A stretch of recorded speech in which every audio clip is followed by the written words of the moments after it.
said that Bryson Estes, he thinks, might have made the greatest improvement out of any kind of returner. Yeah, he's on that regular pace of improvement. With those old linemen, man, about redshirt sophomore, redshirt junior, you start seeing him corner.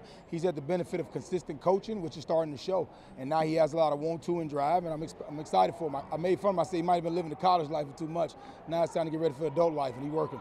Coach Norvell was really pleasantly, he was very happy with how DJ did during the scrimmage. What did you see from the start of camp to now in terms of like the progression? Well, he's been waiting for us to advance the install. He's a vet.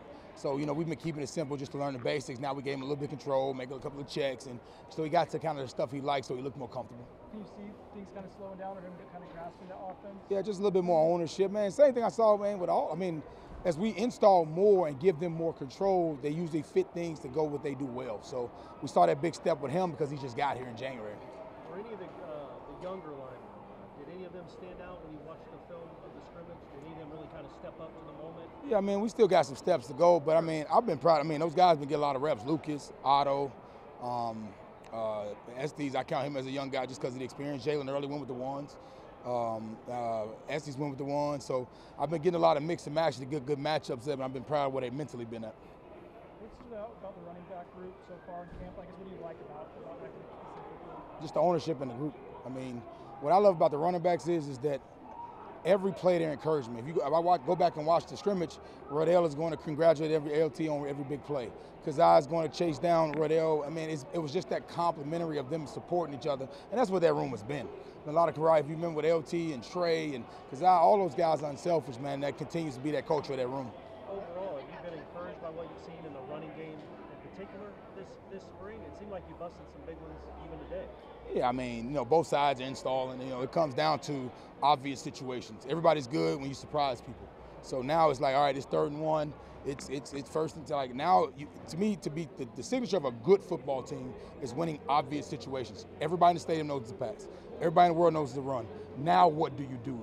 Now, a couple of those were good plays and it's practice, so you're gonna have those high-low moments. But we got to get better at obvious situations, and that's the goal this offseason. I assume you guys knew Jalen Lucas was fast, but how has he done kind of acclimating to the offense? Is there anything else about his skill set that stood out to you? Toughness. He got that little man syndrome, which I like. He's attacking it, he's hitting it hard. I tell him he thinks he's 8 foot tall, and I love that about him because he'll square up, and I like his toughness more than anything. What stood out about Malik Benson as he's got more acclimated to the offense? Confidence. When you come in, you kind of feeling your way through. But as he's gotten comfortable in it, I like his confidence. Now you're starting to see his personality come out by the way he plays, which is big personality.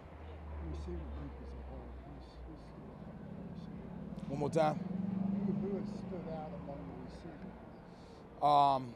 Let me see. As far as stood out, I can't say like a standout, but I thought Hakeem Williams had made some strides in the last scrimmage. He made some big 3rd down catches, which he has to be able to do for us. So, what I told him when the meeting was, we had the offensive meeting is, we can strip you open, but I want to see everybody's covered down, everybody's one-on-one. Where are we going with the ball? And that's what the spring is, to who's going to be the go-to when everybody's covered. In terms of youth and lack of continuity, is this the youngest and the most jumbled up you've been since maybe the first year you were in Tallahassee with your offensive line? No, we're very experienced here. We got, even our young guys are experienced because they've been here for a while. It's just, everything is sped up in the process of recruiting and development. Everybody wants to see somebody so early, but the reality of it is, it is a process at that position. And I feel like sometimes, like I told Robert Scott, I apologized to him because he took a lot of bumps and bruises because he had to play as a freshman before his body wasn't ready. So he sacrificed a lot for Florida State. So those other guys have been fortunate to be able to redshirt and put on and make up their body to be able to withstand the game. Because I said, you look around the country, all the freshman linemen got on shoulder straps. They're not going through spring, and it's a sad case. So thank God those guys have been able to go through natural development. Leonard and Ferguson, are they?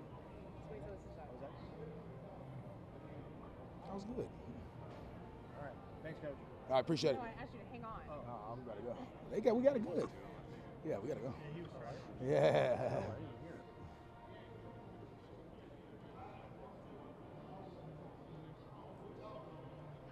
That's my favorite part of the song right there. No doubt. Well, we got editing, bro. We could have Snapchat filtered this thing. What's up? Ferguson and Leonard, just how are they coming along in terms of being guys that played a lot of football, but learning your system? About what I expected. Veterans, leadership. I told both of them they were going to come in. They both been going with the 2s and 3s until they earn it. What I told them was to come here as an older guy, you got to be able to help me develop those young guys, and I want you to do a compare and contrast. Because all our guys know is that they've been here what they've been here. Take what you've gotten from other places and the experiences and compare them to here and tell them what the experience is. Tell them what we're about. Compare it, and sometimes it's good. We take good things from other places. It ain't all bad. But also tell them what it is here in comparison. So now they're getting that full window and they don't have to wonder because they got a guy from outside these places. You talked some before spring about trying out Julian Armel Sunday guard. Yep. Yeah, he's been battling, trying. It's an adjustment for him. But, his everything for him has to be detailed. He has a lot of want to, a lot of drive, a lot of this. But then when it comes to the details, he has to take a lot of ownership in it. Todd, is he where you expected? Yeah, he's just got here in January. We call him and Todd prom. We got all their prom pictures because they should have been at the prom this semester. They just getting an early start to get a little taste so we can kind of get them acclimated when we get to the summer. There wasn't a lot of experience in the tight end room outside of Kyle. I mean, have you seen those younger guys emerge? Yeah, they're not young either. B. Courtney been for a while. Jackson's been here for a while. They've been taking that natural development. Now their bodies are ready to go, and they've been showing up in a lot of critical situations. So I can't wait for them to showcase what they can do.